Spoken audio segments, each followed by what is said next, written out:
অনুগল্প third person লেখনীতে তাজিম আহমেদ। নিজের স্বামীকে অন্য একটা মেয়ের সাথে আপত্তিকর অবস্থায় দেখে বুকটা মোচড় দিয়ে উঠল প্রিয়ার।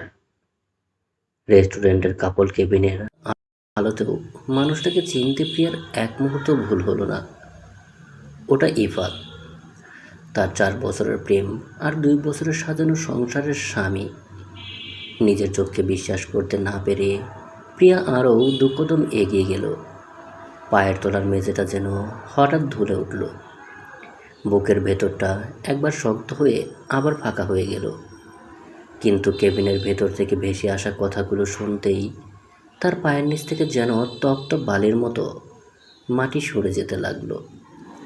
ইফাত ওই মেয়েটার হাত ধরে অনুনয় করছে, চলো না যান, বিয়েটা করেই ফেলি।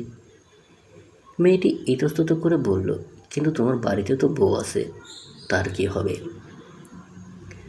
ইফাত তাচ্ছিল্যের সুরে জবাব দিল, সেটার তো একটা ব্যবস্থা হবেই, কিন্তু আমাদের এমন একটা সুন্দর মুহূর্তে তুমি থার্ড পারসনের নাম কেন নিচ্ছ? থার্ড পারসন শব্দটা প্রিয়ার কলিজায় গিয়ে তীরের মতো বিঁধল। যার জন্য নিজের সবটুকু উজাড় করে দিল, আজ সেই তাদের মাঝে দ্বিতীয় ব্যক্তি। কান্না চেপে আর এক মুহূর্ত সেখানে দাঁড়ালো না প্রিয়া। ঝড়ো গতিতে বাড়ি ফিরে আলমারি খুলল। ইফাতের পাশে নিজের কাপড়গুলো কত যত্ন করে সাজানো ছিল, সেদিকে একবারও তাকালো না সে। হাত চালিয়ে একের পর এক জিনিস ব্যাগে পড়তে লাগলো। বিছানার পাশের টেবিলে তাদের বিয়ের ছোট্ট একটা ছবি রাখা ছিল। প্রিয়ার চোখ একবার সেদিকে গেল, তারপর সরে গেল। চোখের জন্য ঝাপসা হয়ে আসা দৃষ্টি নিয়ে একটা চিরকুটে লিখল, তোমার জীবন থেকে থার্ড পারসন চিরদিনের জন্য বিদায় নিল, মিস্টার ইফাত, ভালো থেকো। রাতে বাড়ি ফিরে প্রিয়াকে না পেয়ে চাতক পাখির মতো করছিল ইফাত। ঘরের প্রতিটা কোণ, বারান্দা, রান্নাঘর, সব জায়গায় ডাকলো, কোথাও কোনো সাড়া নেই। বিছানায় চিরকুটটা দেখা মাত্র তার পুরো শরীর কেঁপে উঠল। কাপা হাতে প্রিয়ার নাম্বারে ডায়াল করলো সে। প্রিয়া কলটা ধরলেও ওপাশে গভীর নীরবতা। ইফাত অস্থির হয়ে শোধালো, প্রিয়া, কি হয়েছে? কি করেছি আমি?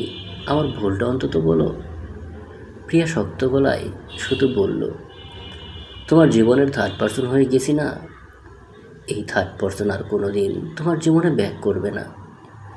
একটু তাচ্ছিল্যের হাসি হেসে আবার বলল, আর ব্যাক না করলেই বা কি, তোমার আসে যায়। বলেই ফোনটা কেটে দিল সে। কলটা কাটার পরে ইফাতের ফোনের স্ক্রিনে ভেসে উঠল পুলিশ কমিশনারের নাম। পরপর 2টো মিস কল। ইফাত বুক ভরে একটা শ্বাস নিয়ে কল ব্যাক করলো। উপাস থেকে গম্ভীর গলা ভেসে এলো, ইন্সপেক্টর ইফাত, আপনার কাজ কত দূর এগুলো? উপর থেকে মারাত্মক চাপ আসছে। ওই ক্রিমিনাল গ্যাংকে ধরতে হবে তো নাকি? আমাকে আর একটা সপ্তাহ সময় দিন স্যার, আমি ওদের একদম জেলে পুরে ফেলবো। ইফাত বলল, না মিস্টার, এত সময় নেই। তোমাকে আমি মাত্র 4 দিন সময় দিচ্ছি, যা করার এর মধ্যেই করো। প্রয়োজনে একটা ফোর্স নাও। এটা বলে কমিশনার কল কেটে দিলেন। ওদিকে প্রিয়া ফোন থেকে সিমটা বের করে আছাড় মেরে ফেলে দিল। বাপের বাড়ির সবাই তাকে সান্ত্বনা দেওয়ার চেষ্টা করছে। মা বারবার পিঠে হাত বুলিয়ে দিচ্ছেন।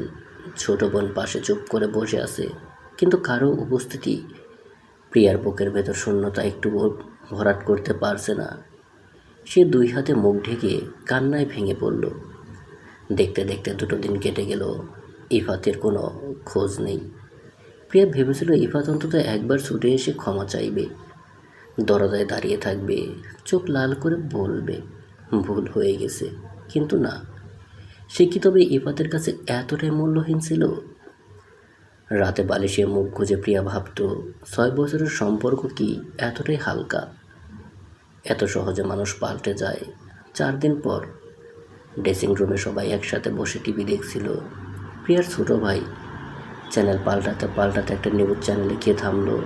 ব্রেকিং নিউজ দেখে পুরো পরিবারের সবার চোখ কপালে উঠল। দেশের কুখ্যাত গ্যাংস্টার গ্রুপের সাথে পুলিশের তুমুল গোলাগুলি, আহত 6 পুলিশ সদস্য, 14 জন গ্যাংস্টারকে গ্রেপ্তার করা হয়েছে। অপারেশনের চিফ ইন্সপেক্টর ইফাতের বাম বাহুতে গুলি লেগেছে। তাকে আশঙ্কাজনক অবস্থায় ঢাকা মেডিকেল কলেজে চিকিৎসা দেওয়া হচ্ছে। নিউজটা শোনা মাত্রই প্রিয়ার বুকটা খাকা করে উঠল। রাগ, অভিমান, অহংকার সব এক মুহূর্তে কোথায় উড়ে গেল। শুধু একটাই অনুভূতি বুকের ভেতর থপ করে জায়গা করে নিল, ভয়। সে আর সেখানে দাঁড়িয়ে থেকে সোজা ওয়াশরুমে গিয়ে দরজা লক করে দিল। বেসিনের কলটা ছেড়ে দিয়ে সে তার চোখে মুখে একবার পানি ছিটিয়ে দিল। তবু যেন সে চোখের সামনে অন্ধকার দেখতে পেল। সে চিৎকার করে কাঁদতে লাগলো। রাগ, অভিমান নাকি হারানোর ভয়? কেন সে এভাবে কাঁদছে? প্রিয়া নিজেও তা বুঝতে পারল না। দুদিন পর প্রিয়া মন হালকা করতে করতে বাইরে বের হয়েছিল। রোডটা বেশি কড়া না, রাস্তায় হালকা ভিড়। হাঁটতে হাঁটতে সে নিজেকে বোঝাচ্ছিল, যা হয়ে গেছে তা গেছেই, সামনে এগোতে হবে। হঠাৎ একটা রিকশায় একটা ছেলের সাথে ওই মেয়েটাকে দেখতে পেল সে, যাকে ইফাতের সাথে রেস্টুরেন্টে দেখেছিল। মাথা আর কাজ করো না প্রিয়ার। অন্য একটা রিকশায় সে মেয়েটার পিছু নিল। মেয়েটি ছেলের সাথে একটা রেস্টুরেন্টে ঢুকলো।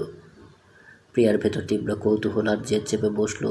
যার জন্য ইফাত তাকে ধোকা দিল, সেই মেয়েটাও কি এখন ইফাতকে ধোকা দিচ্ছে? কিছুক্ষণ পর মেয়েটি যখন একা রেস্টুরেন্টে থেকে বের হচ্ছিল, প্রিয়া গিয়ে তার সামনে দাঁড়ালো। Excuse me? মেয়েটি অবাক হয়ে বলল, জি, আমাকে বলছেন?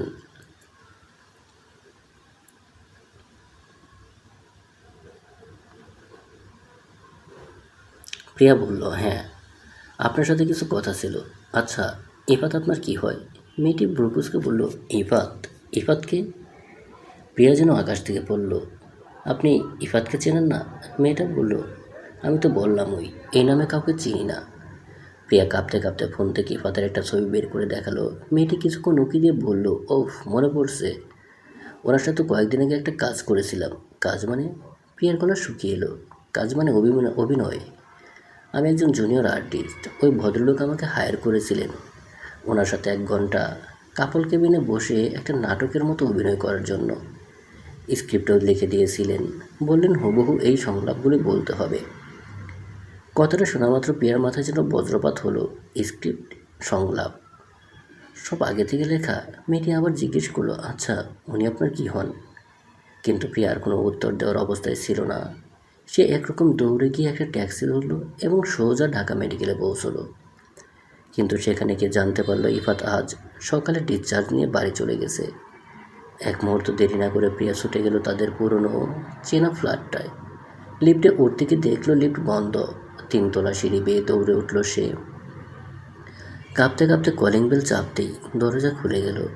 সামনে দাঁড়িয়ে ইফাত, তার বাম হাতটা ব্যান্ডেজ দিয়ে গলার সাথে ঝুলানো, মুখটা ফ্যাকাশে। ঘরের ভেতর বিছানার উপর প্রিয়ার দুটো বড় ফ্রেমে ছবি বাঁধানো রাখা। ইফাতকে দেখেই প্রিয়ার চোখ বাঁধল। সে ভেতরে ঢুকে চেঁচিয়ে বলল, এসবের মানে কি ইফাত? কেন করলে আমার সাথে এমন নাটক? কেন আমাকে এভাবে তাড়িয়ে দিলে? ইফাত চুপ করে রইল। তার চোখ দুটো শান্ত কিন্তু ক্লান্ত। প্রিয়া তার কলার চেপে ধরে বলল, কথা বলছো না কেন? জবাব দাও। ইফাত একটা দীর্ঘশ্বাস ছেড়ে মৃদু স্বরে বলল, কারণ আমি যে তোমাকে বড্ড ভালোবাসি প্রিয়া।